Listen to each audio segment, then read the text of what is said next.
Welcome to part 6 of me upholstering these mid-century Danish armchairs. Here's a little reminder of the before, and if you've somehow missed parts 1 to 5, go treat yourself. Lots of staples, pattern matching, and my sanity slowly slipping away. But now, today, we're making the cushions. This green linen is becoming single piping, stitched onto the cushion border, and yes, I'm also making more for the outside of the chair. The reason will make perfect sense once I can show you visually, and if you'd like to master single piping yourself or even double piping, there's a course on my website that walks you through it beautifully. This cushion is going to have a wrap over design with a zip at the back, yes, that's what I'm stitching in here, and 2 piped side panels to make everything look nice and sharp. To attach the piping onto my cushion, I use a zipper foot. It gets in nice and close to the cord. I always make the piping first, then stitch it onto my cushion, because that's how you get that really crisp professional finish. Just the 2 side panels left to stitch onto my cushion, and then the moment of truth, turning it inside out and praying everything stayed straight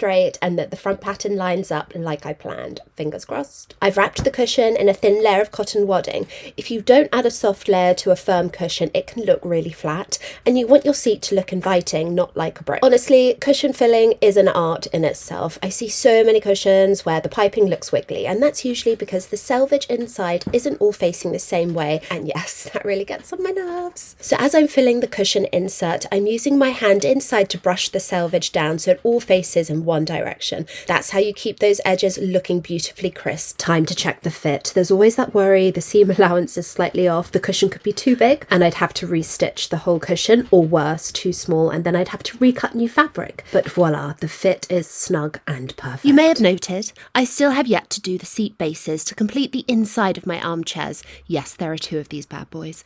I wanted to make the cushion first so I can figure out the pattern placement on the seat base. I always stitch a length of webbing right where the seat lip starts. That's the point where the top cover fabric begins. I learnt this in Sydney at the upholstery workshop I worked for, and the habit has kind of stuck. I'm not sure if many other upholsterers do this, but it really strengthens that area. Plus it means I can use my gooseneck webbing stretcher across the width to define exactly where the seat lip ends and the base begins. Before I staple down the white calico, I'm sneaking in a layer of wadding. Just in case there is a cheeky little void, we want plump and inviting, not sad and sunken. With the wadding underneath, I can flip the calico over and stretch it through to the back of the frame, fixing it into place with staples. The front lip is fixed to the underside of the chair frame. Then it's cushion time, and voila, the inside of the chair is complete. Now for the outside.